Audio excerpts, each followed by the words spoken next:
تو اس وقت اللہ تعالیٰ فرشتوں سے پوچھتے ہیں، فرشتوں، اے فرشتوں، اس مزدور کا کیا بدلہ ہے جس نے اپنی مزدوری پوری کر دی ہے؟ اس جملے پر آپ غور کیجئے، کیا پوچھ رہے ہیں اللہ فرشتوں سے؟ عیدگاہ کے اندر آنے والے کن لوگوں کے بارے میں سوال ہو رہا ہے؟ ان لوگوں کے بارے میں سوال ہو رہا ہے کہ فرشتوں، اس مزدور کی مزدوری کا کیا ہے جس نے اپنی مزدوری پوری کر دی؟ فرشتے کہتے ہیں کہ اللہ، جس نے اپنی مزدوری پوری کر دی ہے اور جو ہے اس نے محنت کی ہے، اس کا پورا پورا پورا بدلہ دے دیا جائے۔ اس کے بعد اللہ تعالیٰ عیدگاہ میں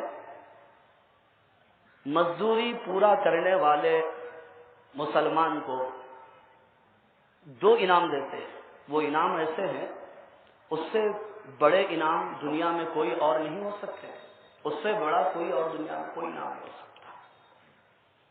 اللہ یہ فرماتے ہیں کہ پہلا انعام، میں نے ان مزدوروں کی مغفرت کر دی، میں نے ان مزدوروں کی مغفرت کر دی۔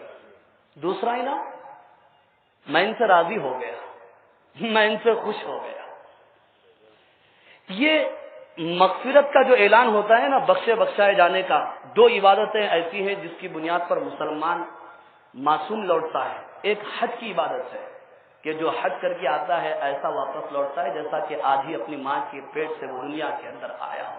اسی لیے تو حکم ہے کہ حاجیوں سے مسافر کرو، گلے ملو، ان سے دعاؤں کی گزارش کرو۔ اور ایسے ہی عیدگاہ کے اندر وہ مسلمان جس نے رمضان کے مکمل روزے رکھے، مکمل تراویح ادا کی، مکمل قرآن مجید کی تلاوت کی، اعتکاف کیا، اور اس نے جو ہے رمضان کا احترام کیا، رمضان میں اس نے کوئی گناہ نہیں کیا، تو اللہ تعالی جو اس کو بھی یہ انعام دیتے ہیں کہ یہاں سے لوٹتا ہے بخشایا لوٹتا ہے۔ یہ جو ہے 2 انعامات ہیں، بہت بڑے انعام ہیں، ایک مغفرت کا انعام اور ایک جو ہے اللہ تعالی کی رضا کا انعام ہے۔ جی دیکھو بھائی، محمد تبریز نامی ایک لڑکے کا انتقال ہوا تھا حال ہی میں، ان کے لیے دعائے مغفرت فرمائیے۔ ایک ہے اجو بھائی صاحب، ان کی صحت کے لیے دعا فرمائیے۔ کیا جون کی 24۔ ایک اور ضروری اعلان یہ ہے کہ 24 جون کو گڑھی کی ہری مسجد میں حاجیوں کا تربیتی کیمپ ہے۔ جو حجاج اس سال حج کو تشریف لے جا رہے ہیں ان سے گزارش ہے کہ اس تربیتی کیمپ سے 24 جون کو فائدہ اٹھائیں۔ خواتین کے لیے بھی پردے کا انتظام ہے۔ جی ہاں، اور ایک اعلان یہ ہے کہ برما سے اور روہنگیا سے کچھ مسلمان جو ہے آپ کی خدمت میں اپنی مدد کے لیے آواز دینے کے لیے آئے ہوئے ہیں۔ وہ عیدگاہ کے جو ہے دروازوں پر، گیٹ پر، وہاں پر کھڑے ہوئے ہیں۔ آپ حضرات سے گزارش ہے کہ جاتے ہوئے ان کا بھرپور تعاون فرمائیں۔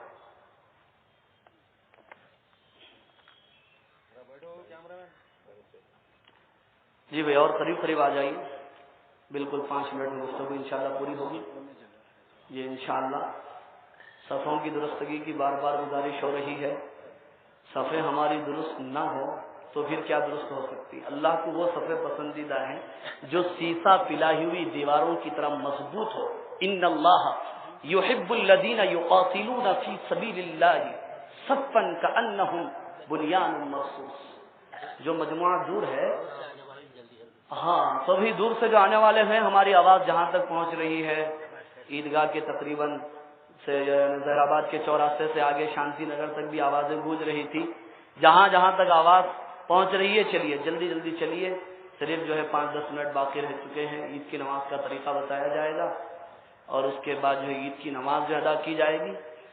فوراً آئیے آپ، جو حضرات پیچھے ہیں درختوں کے پاس ہیں وہ بھی آگے بڑھ جائیں تاکہ صفیں درست کرنے میں سہولت ہو اور پیچھے آنے والوں کے لیے دشواری نہ ہو۔ وہ قریب آ جائیں۔ تو بہرحال میں یہ عرض کر رہا تھا کہ یہ حدیث اگر آپ سمجھ لیں گے تو انشاءاللہ عید کی حقیقت سمجھ میں آ جائے کہ عیدگاہ میں ان کی ہے جنہوں نے مزدوری پوری کی، اور جنہوں نے مزدوری پوری نہیں کی ہے، میں نہیں کہتا، تھوڑا لوگ ناراض ہو جاتے ہیں کہ صاحب علماء چل رعایت نہیں کرتے، جو دل میں آیا وہ بول دیتے ہیں، تھوڑا نرم بولنا چاہیے۔ نرم ہی بولیں گے، البتہ حدیث سنا دیں گے، حدیث تو سنا سکتے ہیں نا۔ جبرائیل علیہ السلام کا واقعہ ہے، مسجد نبوی ہے، جمعہ کا دن ہے، حضور منبر پر تشریف لے جا رہے ہیں، پہلی سیڑھی پر آمین، دوسری سیڑھی پر آمین، تیسری پر آمین، صحابہ پریشان ہیں۔ نماز کے بعد پوچھا اللہ کے رسول بات کیا ہے صاحب؟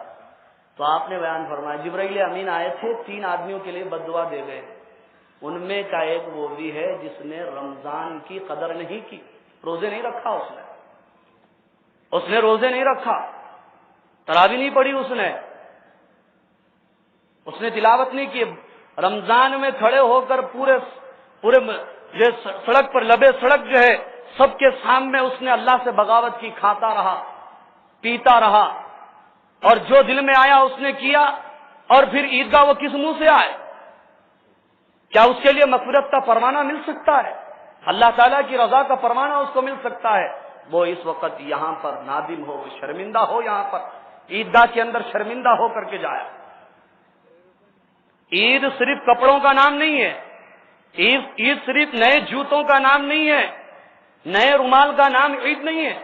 ایک مثال میں آپ سے کہتا ہوں، اگر کوئی آدمی جو ہے ایسے قیمتی کپڑے پہن کے آیا عیدگاہ کے اندر کہ پورے عیدگاہ میں جو ہے اس کے کپڑے جو ہے سب سے زیادہ قیمتی ہے، اتنے میٹر جو ہے بہت قیمتی تھا، اس کا کپڑا قیمتی ہے، اور ایسے جوتے بھی قیمتی پہن کے آیا اور خوشبو بھی قیمتی لگا کے آیا، لیکن رمضان کے روزے اس نے نہیں رکھا، تو بتائیے اس کی عید ہے؟ اور ایک آدمی آیا جو بالکل غریب ہے، پھٹے پرانے کپڑوں والا ہے، پیون زدہ ہے، اور اس کے جوتے پھٹے ہوئے ہیں، لیکن رمضان کے روزے رکھ کے آیا ہے، تلاوت کر کے آیا ہے، تراویح پڑھ کے آیا ہے، عید تو اس کی ہے۔ اس لیے یہاں سے جاتے ہوئے جن لوگوں کو اللہ نے روزے کی توفیق دی ہے، نمازوں کی توفیق دی ہے، وہ شکرانہ ادا کرے، اس لیے کہ ہمارا کمال نہیں ہے اس کے اندر۔ اتنی بلا کی گرمی تھی، آسمان شرارے برسا رہا تھا اور زمین شعلے اگل رہی تھی، اس کے باوجود روزے رکھنا یہ اللہ کا فضل ہے، میری اپنی ذات کا کوئی کمال نہیں ہے اس کے اندر۔ پھر آدمی تھک جاتا تھا، پنڈلیاں جواب دینے لگتی تھی، پیر چاپنے لگتے تھے، کمر ٹھہرنے کا تقاضا نہیں کرتی تھی، اس کے باوجود بھی وہ رات میں 3 پارے کھڑے ہو کر کے وہ سنتا تھا کہ اللہ کا فضل ہے، اللہ کی توفیق ہے، اس لیے جو ہے عبادت گزار اللہ کا شکر ادا کر کے جائے، اور جنہوں نے رمضان کی ناقدری کی ہے وہ توبہ کر کے جائے، ندامت کے ساتھ جائے یہاں سے کہ اللہ آئندہ جو ہم ایسا نہیں کریں گے، ہماری زندگی کو صحیح گزاریں گے۔ ایک آخری بات کہہ کر اپنی بات انشاءاللہ پوری کر لیتا ہوں، وہ یہ ہے کہ دیکھو بھائی، اللہ تعالیٰ نے ہر عبادت میں اجتماعیت کا رنگ رکھا ہے، اتفاق اور اتحاد کا رنگ رکھا ہے، اس کو ہمیں برقرار رکھنا ہے۔ نماز میں اجتماعیت ہے، اسلام یہ حکم بھی دے سکتا تھا کہ تم نماز کا وقت ہو جائے اپنے اپنے گھروں میں پڑھ لو، جب چاہے پڑھ لو، ایک ٹائم اسلام نے مقرر کیا اور جماعت کا حکم دیا تاکہ آپس میں بھائی چارہ ہو، آپس میں محبت ہو، آپس میں پیار ہو، الفت ہو۔ ایسے ہی حج کی عبادت، سارے مسلمان ایک ساتھ احرام باندھتے، ایک ساتھ جو ہے طواف کرتے، ایک ساتھ رمی جمار کرتے، ایک ساتھ حج ادا کرتے ہیں، اس میں بھی اجتماعیت اور اتحاد کا سبق ہے اور رنگ ہے۔ ایسے ہی زکوٰۃ یہ آپس کی ہمدردی اور غمخاری کے لیے ہے، یہ بھی اتحاد، اتفاق، بھائی چارے کے لیے۔ اسی طرح روزہ بھی کیوں ہے روزہ؟ تاکہ روزے کا ایک مقصد بھی یہ ہے کہ غریب کی بھوک اور پیاس کا احساس ہو جائے۔ ہم تو ماشاءاللہ سال بھر کھانے پہ کھانا، دعوتوں پہ دعوت، میں اپنے اوپر لے لیتا ہوں سر، کھاتے ہی چلے جاتے، بھوک لگنے سے پہلے اللہ کھلا دیتے ہیں، کبھی ہم کو جو ہے غریبوں کی بھوک کا، ان کے فاقے کا احساس نہیں ہوتا۔ اللہ نے رمضان میں روزے کا حکم دیا، اب ہر امیر کو، صاحب جو ہے استطاعت کو، خوشحال مسلمان کو احساس ہو گیا پیاس کیا ہوتی ہے اور بھوک کیا ہوتی ہے، اس میں بھی اجتماع ہے۔ اسی طرح عیدگاہ کے اندر یہ نماز وہاں پر بھی ہو سکتی تھی،